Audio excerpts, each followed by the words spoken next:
late-night silence. When the door swung open and the officer entered, young, pale, too loud for the hour. "Hey," the officer's voice cut through the clatter of dishes. "You can't just sit here without paying first. This ain't no shelter." The waitress froze mid-step, her eyes flicking between them. David slowly turned, his metals catching the flicker of fluorescent light. "I already did," he said evenly, receipt under his cup. The officer smirked, stepping closer. "Sure you did. You people always have an excuse." The diner fell silent. The hum of the neon sign buzzed like a trapped wasp. David's jaw tightened, his voice low. "You might want to check your tone, officer." The man laughed, sharp, dismissive. "Or what? You gonna lecture me in that costume?" Trying to play hero now. Outside, thunder rolled across the sky. Inside, something broke, not loud, but permanent. David rose, slow and deliberate, his hand trembling as he reached for his ID. "Name's Sergeant David Cole," he said. "United States Army, 3 tours." The officer blinked, too late. A phone camera clicked from a booth nearby. The diner's silence turned electric. Witnesses holding their breath as the power flickered. Then the sound of a gun unholstered, fade to black. Rain drummed on the diner's tin roof, a steady percussion beneath the faint hiss of coffee machines. Sergeant David Cole sat near the window, his olive uniform damp from the storm, steam rising off his collar. The place smelled of bacon grease and disinfectant. Ordinary, safe, until the cruiser lights sliced through the fogged glass. "Officer." Mark Hensley stepped in with the swagger of someone used to being obeyed. His boots squeaked. His gaze landed on David, instantly assessing, dismissive. "Evening," David said politely. Mark's lip curled. "Evening, you military types think that gives you a free pass or something." David blinked. "Just having dinner." Mark motioned toward the waitress. "He pay yet?" she stammered, eyes flicking to David. "Yes, sir. He let me see a receipt," Mark snapped. He turned back to David, standing close enough for the acrid scent of wet leather to sting. David's pulse slowed that trained stillness. "It's under the cup," he said quietly. Mark reached over, flipping the cup, spilling lukewarm coffee. "Look at that," he sneered. "No receipt. Guess I was right." The room tightened around them. A couple in the booth stopped eating. A phone camera rose discreetly. David's fingers curled under the counter, restraint forged from years of command. "Officer," he said, voice even, "you're making a mistake. You threatening me now." Mark's tone rose. His partner entered, already braced for confrontation. David exhaled. "No, just asking for respect." Mark shoved him back a step. The chair legs screeched. David steadied himself. No fists, no shouting, just that old discipline tightening like wire. Someone whispered, "He's a vet." Mark scoffed. "So what? Doesn't look like one." David slowly reached into his pocket, movement deliberate. "My ID hands where I can see them." Mark's gun hand twitched. The room froze. The neon outside flickered, casting the scene in stuttering red and blue. David's heart thudded once, hard. He raised his palms, eyes locked on Mark's trembling smirk. Rain roared louder. A camera flash. A gasp. And then the sound, the cold click of cuffs. The door swung open. Wind slicing through the diner as Mark forced David toward the exit. The waitress cried out. He didn't do anything. Mark's reply was calm, rehearsed, resisting identification. Possible stolen valor. David's jaw clenched. "You don't know a damn thing about valor." Flashbulbs. Thunder. The cruiser door slammed through the rain-blurred window. David's reflection stared back. Soldier, suspect, symbol, and the lights swallowed him whole. The footage hit the internet before sunrise. Blurry, rain-streaked, but clear enough. A white officer forcing a black man in uniform against a diner counter. The caption spread like wildfire. "War hero or criminal. Police clash over identity." By morning, Sergeant David Cole's face was everywhere. His inbox overflowed with interview requests, condemnation, and death threats, all mixed in the same digital storm. He sat in his small apartment, blinds drawn, the television flickering across the walls. Every channel showed some version of the night before. Anchors debating, experts speculating, strangers shouting over each other about him. He was out of uniform. Regulations could have been impersonating. "That man's a veteran. Decorated." "Did you even watch the footage?" "This isn't about the footage. It's about respect for authority." David muted the screen. Silence roared louder than the noise. His phone buzzed. "Commanding Officer L.T. Rhodes." He answered, voice steady. "Sir, Cole," Rhodes said, clipped. "You're trending. Not in a good way." I didn't do anything wrong. I know that, Rhodes replied, but optics are killing us. HQ wants distance, no interviews, no statements. Let the review board handle it. David clenched his jaw, so I stay quiet while he... That's an order, Sergeant. Click. He sat there, phone heavy in his hand. Outside, reporters already lined the street. He could hear the muffled rhythm of chants, voices calling his name, some in protest, others in solidarity. Both sounded like noise. His mother called next. Her voice trembled, softer than he remembered. David, baby, I saw it on TV. You didn't, they didn't, she exhaled, gathering herself. Please don't fight them. Just let it pass. It doesn't pass, Ma, he said quietly. It spreads. A pause. Then, her whisper, I just want you safe. He closed his eyes. Safety's what I fought for. But the words felt empty now. By noon, the diner was surrounded by cameras. The waitress from that night, Sandy, stood outside, clutching a handwritten sign. He paid. The photo went viral too, sparking another wave of outrage. At the same hour, Officer Mark Hensley gave a brief press statement. He stood before the precinct flag, posture stiff. I followed protocol, he said. The individual failed to provide clear identification when requested. Any claims of racial bias are false.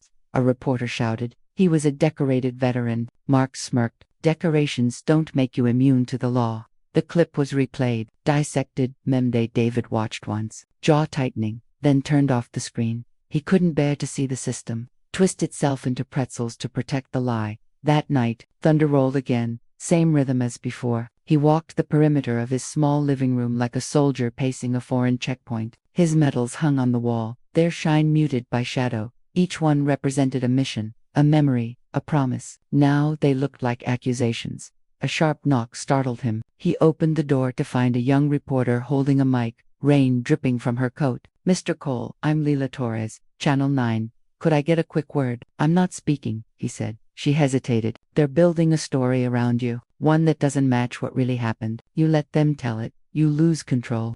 David stared, unreadable. Control? Your silence helps them, she said. That officer's statement is the only version on record.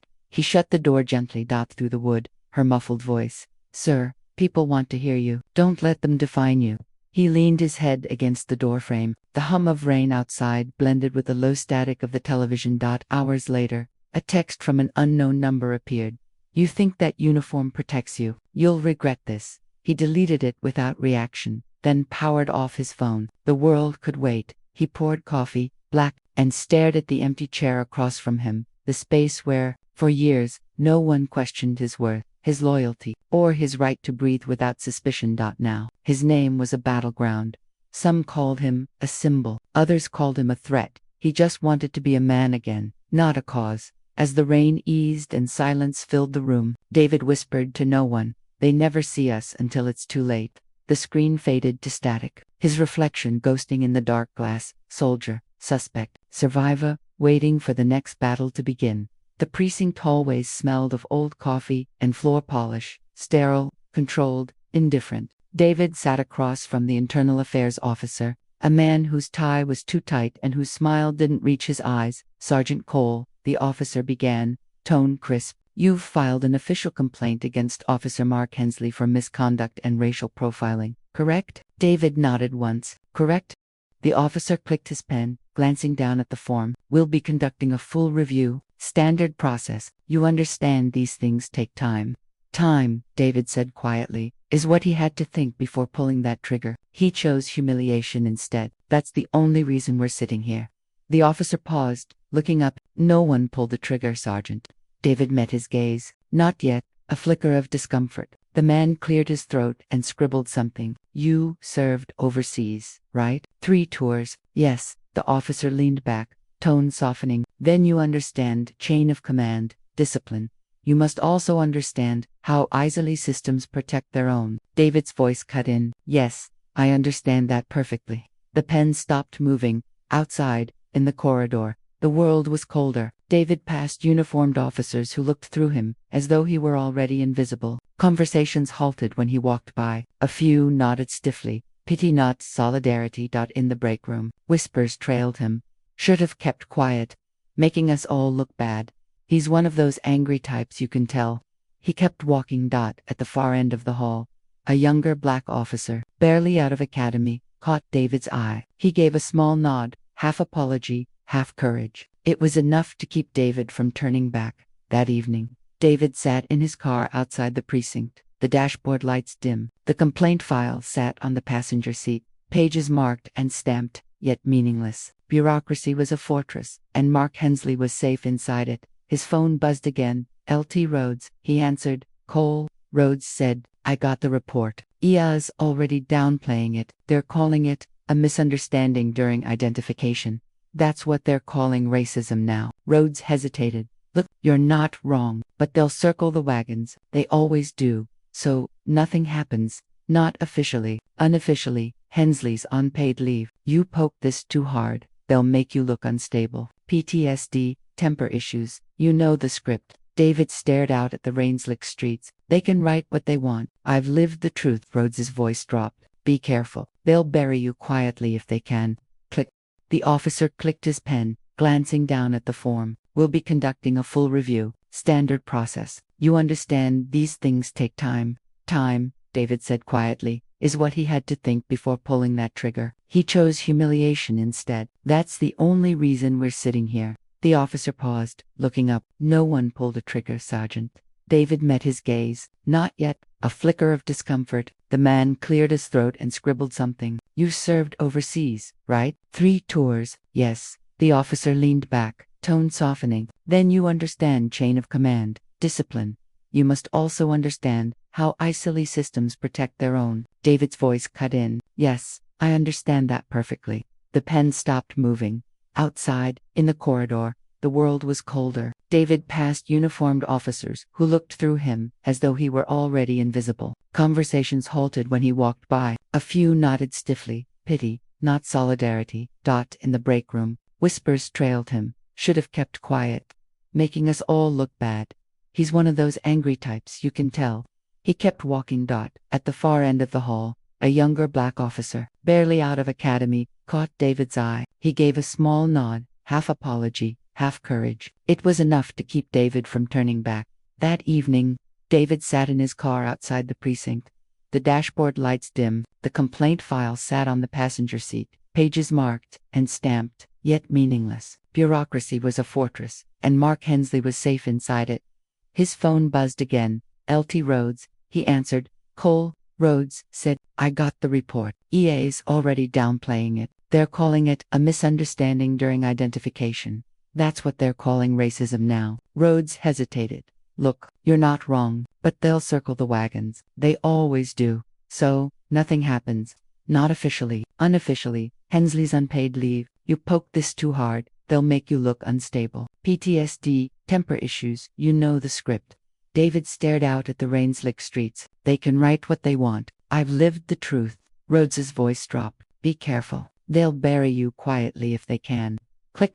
That night, David lay awake. The footage looped in his mind. Not the part where he was pushed, but the moment before, when he still believed things could de-escalate. That single heartbeat where trust still existed. It was gone now. Irretrievably he rose before dawn, showered, and stared into the mirror. The face looking back wasn't a soldier's or a victim's. It was a man stripped to truth, raw, UNSHIELDED. By afternoon, Mark Hensley's administrative suspension ended. He returned to work like nothing happened, badge polished, arrogance intact. David saw him outside the precinct, giving a casual interview to a local channel. There's been a lot of misinformation, Mark was saying. People want to make this about race. It's about respect for law and procedure. Leela stood across the street, recording silently. David joined her. He's lying again, she murmured. He's not lying, David said. He's performing. The badge gives him a stage. Leela glanced up. Then give the world another actor, one who tells the truth. He didn't answer. Not yet.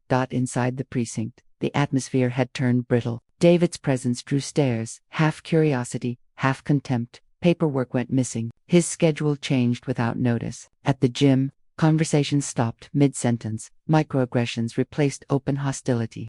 The slow suffocation of professionalism weaponized. He walked through it like through smoke, eyes forward, steps steady. At his desk, a memo appeared one morning. Mandatory psychological evaluation, behavioral review pending. He stared at it for a long time, then laughed once, hollow. They were going to call him unstable. Rhodes had warned him. He signed the paper. Let them test, he said under his breath.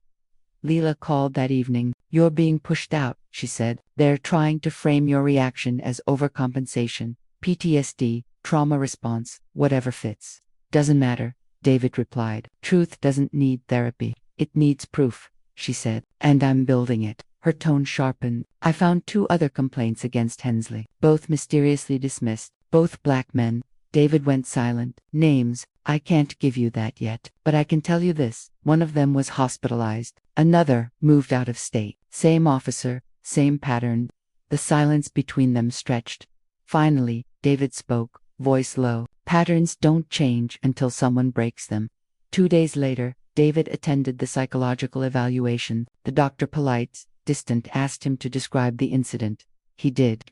Briefly, factually. Do you feel anger toward law enforcement? She asked. No, he said, just toward men who hide behind uniforms.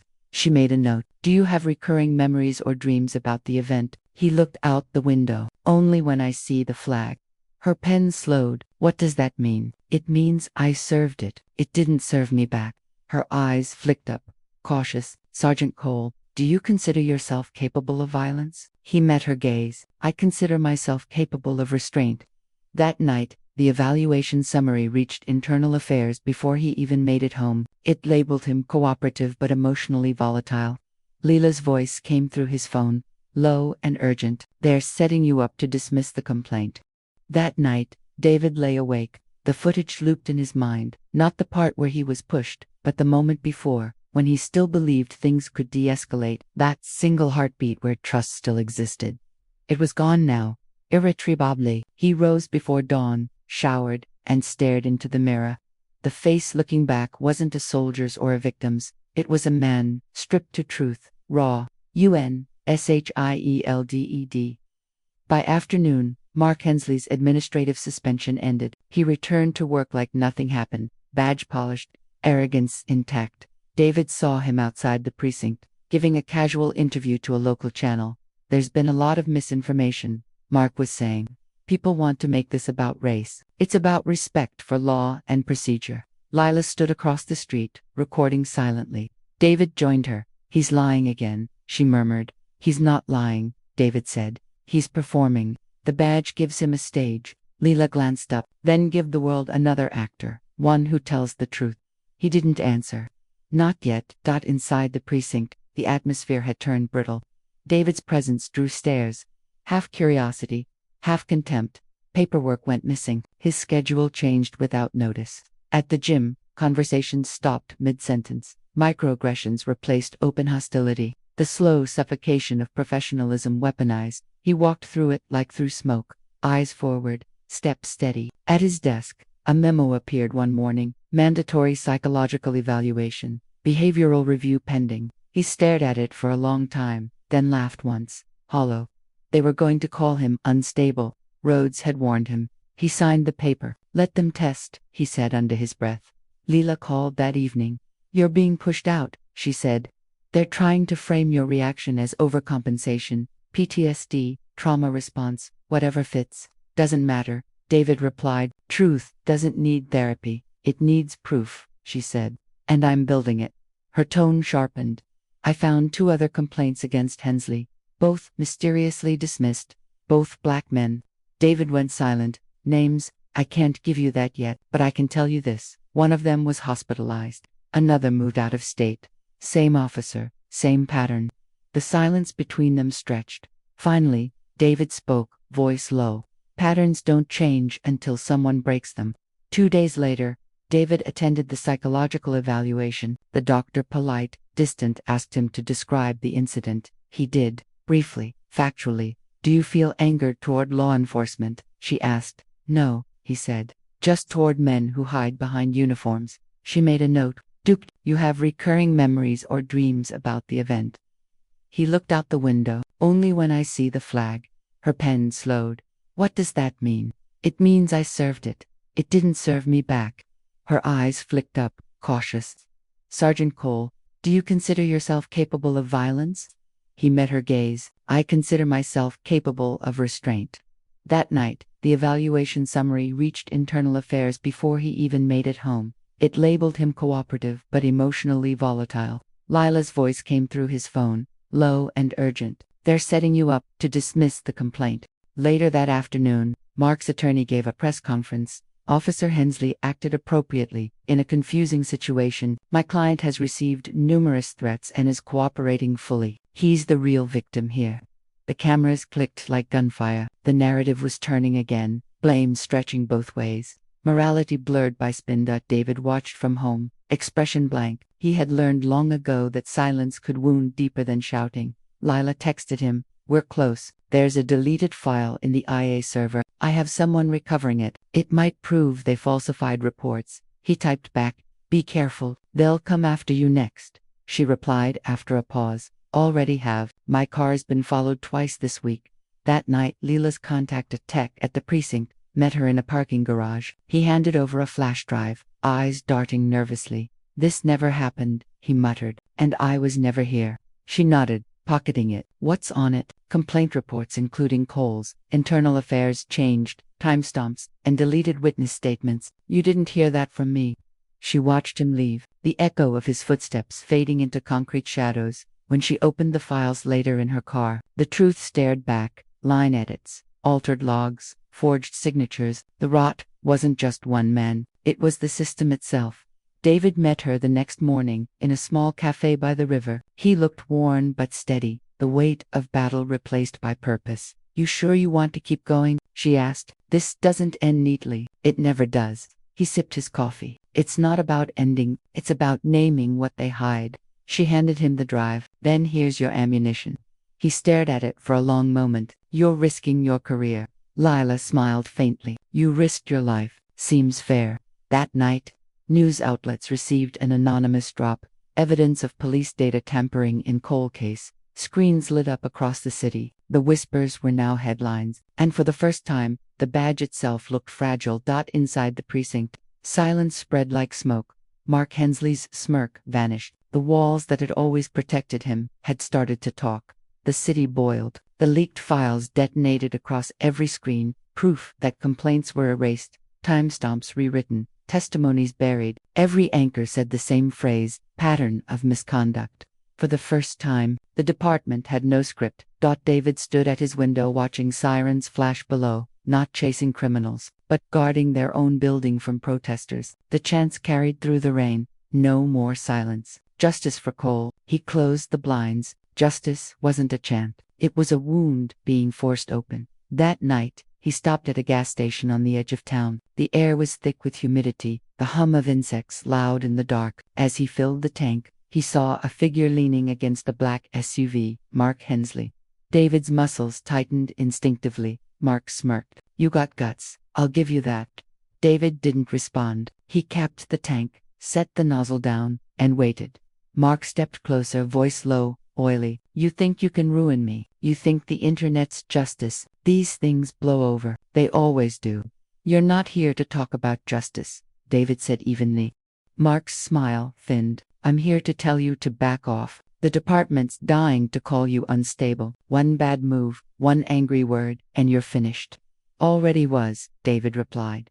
Mark's expression hardened. "You could have walked away, but you wanted a stage." "I wanted a truth," David said. "You built your life on lies. Don't project that onto me." For a long moment, neither moved, just the whir of the pump and the hum of a far-off truck. Then Mark's tone changed. Softer, venomous. "You think people care about you, about some has-been soldier in a rented apartment. The world forgets. The Bosch doesn't." David's eyes didn't flinch. "I fought for a country that keeps forgetting. I can fight again." Mark's smirk faltered. He looked like a man realizing he was no longer feared. "Careful," he said finally. "You're playing a dangerous game."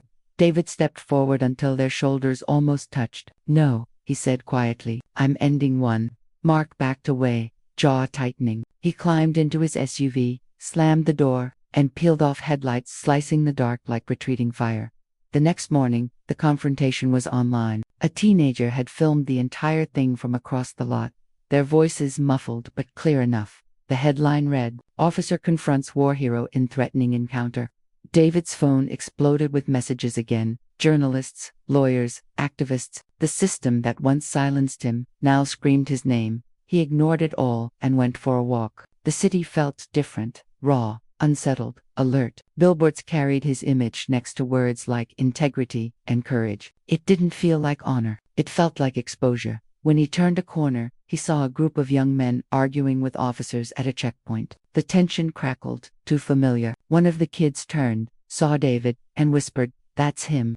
The officers hesitated. The moment diffused. The kid stepped back, muttering, "Thanks." David kept walking. He didn't want to be a symbol. But symbols had their own gravity. They pulled people into orbit whether they wanted it or not. That evening, Lila called. Her voice was tight. "It's breaking open, David. The city council's ordering a formal investigation. Hensley's on unpaid leave. Internal affairs leadership is under review."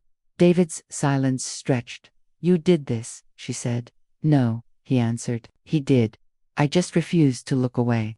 You understand what comes next, right? They'll dig into everything, your service record, your family, your past. They'll smear you before they fall. I've been called worse by better men," he said. She hesitated. "You sound tired." "I am." A pause. "Then rest. Tomorrow's going to be loud." But David didn't rest. He couldn't. He sat by his window as the rain came down again. Same rhythm as that first night. He imagined the diner, the spilled coffee, the trembling waitress, the laughter. Every humiliation replayed like a film he couldn't stop watching. He whispered to the empty room, "This isn't victory, it's exposure." In the silence that followed, thunder cracked across the skyline. At midnight, a news alert buzzed his phone. "Officer Hensley under federal investigation for obstruction of justice and falsification of reports." Beneath it, a still frame from the gas station footage, the two men facing each other, rain falling between them like a curtain of light. David stared at it. There was no triumph in his expression, only fatigue, the exhaustion of someone who'd spent his whole life earning a dignity that should have been his by default. He closed the phone and exhaled. The breaking point had passed. The war, however, was far from over. The city didn't wake up, it erupted.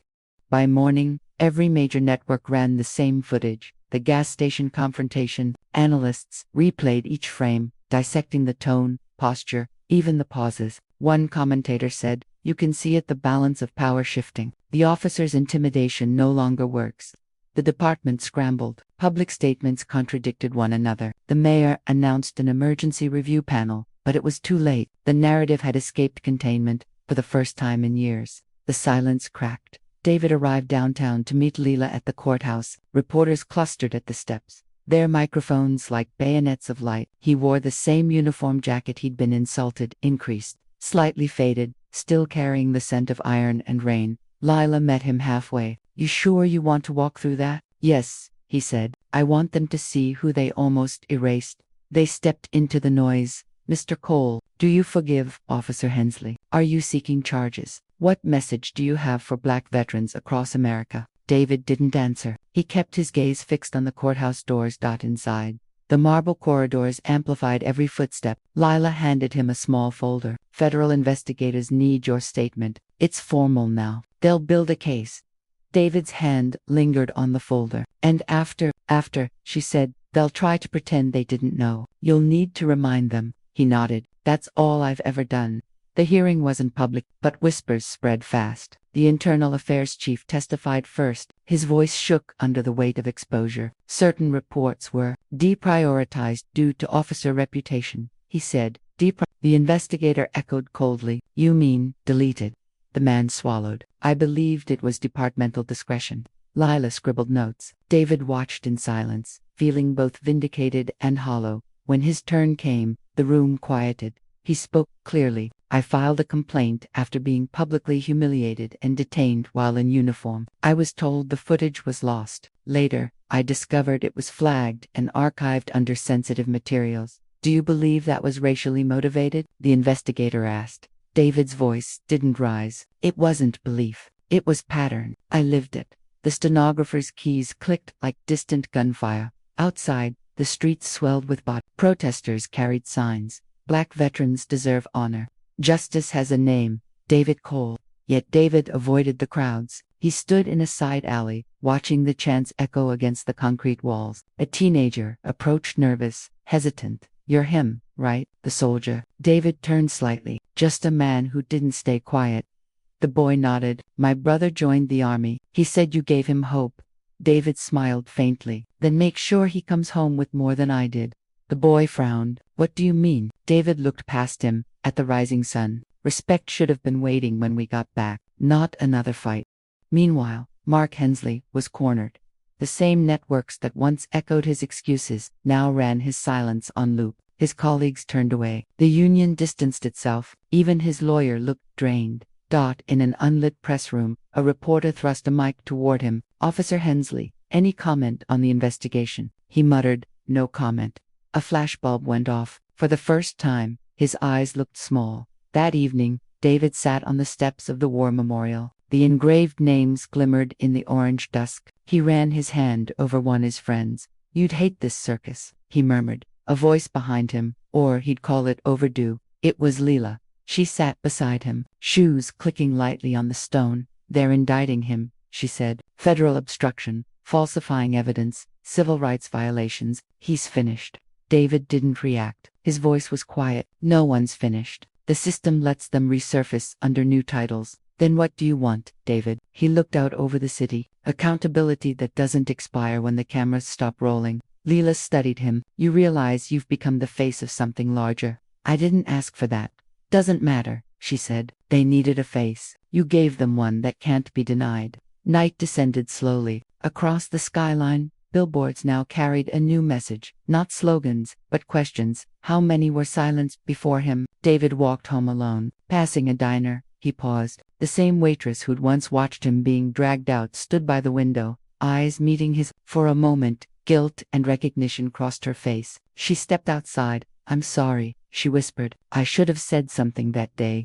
David shook his head. "You're saying it now." She hesitated. "Do you think they'll really change?" He met her eyes. "Not because they want to, because they'll have no choice." Later, at home, he opened the window. The city was alive, sirens, voices, camera drones drifting like fireflies. He looked up at the dark sky, thought of the battlefield years ago, how the stars there were clearer. How purpose then had been simpler. He whispered. Different war, same enemy. On his desk lay a letter from the Department of Defense, an offer to speak at a veterans symposium. Beneath it, a message from the mayor's office. Public commendation ceremony, your choice to attend. David stared at both, unmoved. Recognition didn't heal. It only exposed what had been denied. He turned off the light. In the darkness, the sound of the crowd outside rose again, steady, determined, not celebration, continuation. The truth was no longer buried, but it was far from over. Rain again, always the rain. It came down steady, cold, rinsing the streets like the city itself wanted to start over. David stood outside the courthouse, coat collar turned up, eyes on the gray sky. The day of the verdict. Inside the hall was crowded. Journalists, veterans, activists, officers in civilian clothes, pretending not to belong. Every whisper carried tension. Every camera blinked like an unblinking eye. When Hensley entered, the room fell into a hush. He looked smaller, suit too loose, complexion pale, eyes darting between faces. No badge now, no laughter, just a man cornered by his own echoes. The judge began reading the findings. After review of the evidence, testimonies, and internal communications, this court finds Officer Mark Hensley guilty of obstruction of justice, falsification of records, and civil rights violations. A sound rippled through the room, part gasp, part release. Sentencing will follow, pending departmental review. David exhaled slowly. His hands didn't shake. He didn't smile. The word guilty had weight, but not warmth. Justice never felt like healing. It felt like exposure under a harsh light. Outside, cameras swarmed. Voices cut through the rain. "Mr. Cole, do you feel vindicated? What does this verdict mean for the system?" David answered only once. "It means truth still matters, even when it costs everything." Then he walked away. Lila caught up under her umbrella. "You should say more," she said quietly. "I already did," he replied. They reached the Memorial Plaza, the same one from his first confrontation months ago. The city had changed, murals on walls, street signs renamed for victims, people no longer looking away. But under it all, David could still feel the tremor, the system adapting, never breaking. You know what comes next. Lila said, they'll offer interviews, books, campaigns. They'll want to package you. I'm not a headline, David said. I just want my piece. She gave a faint smile. That might be the one thing this country doesn't know how to give. Later that evening, he returned to the diner, the one where it all began. It looked different, brighter, renovated. Same smell of burnt coffee. The waitress recognized him immediately. She wiped her hands nervously on her apron. I saw the news, she said. You did it. He looked around. Same counter. Same corner table. No, he said softly. We did. Everyone who finally stopped pretending not to see. She nodded, eyes wet. I think about that day a lot. So do I, he said. Every time it rains. They stood in silence until another customer came in. David left some cash on the counter, untouched coffee beside it, and walked out into the drizzle. The city square glowed that night. Thousands gathered, candles flickering like stars on concrete. Someone projected the footage from the first incident onto a building wall. Hensley laughing, David standing still. The crowd booed, then fell silent when David's image appeared on the nextclip.com.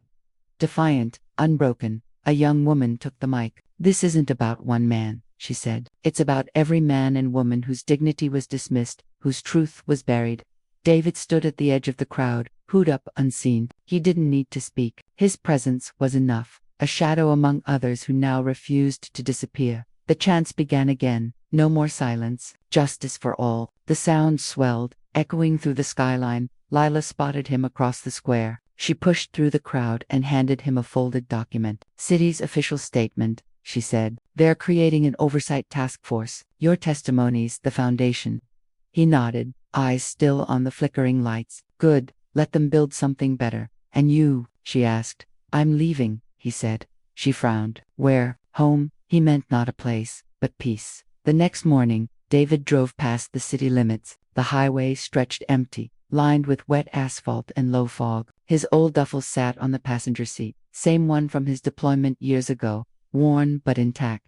He turned on the radio. The news was still talking. The case of David Cole has redefined internal accountability standards nationwide. He switched it off. Silence was cleaner. At a rest stop, he parked and stepped out. A group of kids were gathered by a vending machine. One of them recognized him. Hey, you're the guy from the news. David gave a nod. The kid grinned. My dad says you changed everything. David smiled faintly. Tell your dad to hold people to that. As he walked away, one of the kids shouted, You were a soldier, right? He turned slightly. Still am, he said. Just a different battlefield.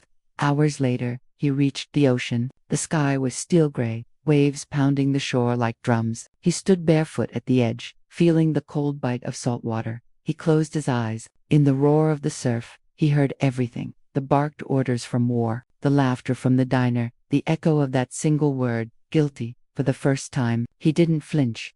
He opened the letter from the Department of Defense again, the invitation to speak. He tore it in half, then let the wind take the pieces, let the truth speak for itself. He whispered that far away. In the city he'd left behind, the murals kept growing. One showed his face beside the words. He stood where silence lived. Below, in smaller letters, David Cole, veteran, citizen, truth-teller. People walked past it daily, some pausing, some indifferent, but the mural remained, rain washing over it like a cleansing ritual. Justice wasn't final. It never was, but it was real, and sometimes that was enough to start again. As the tide rose, David watched the horizon fade into mist. He whispered the words his unit used to say after every mission. When no victory felt pure, we hold the line until someone better can take it. Then he turned away from the water, shoulders straight, the storm at his back. The reckoning was over. The rebuilding had begun.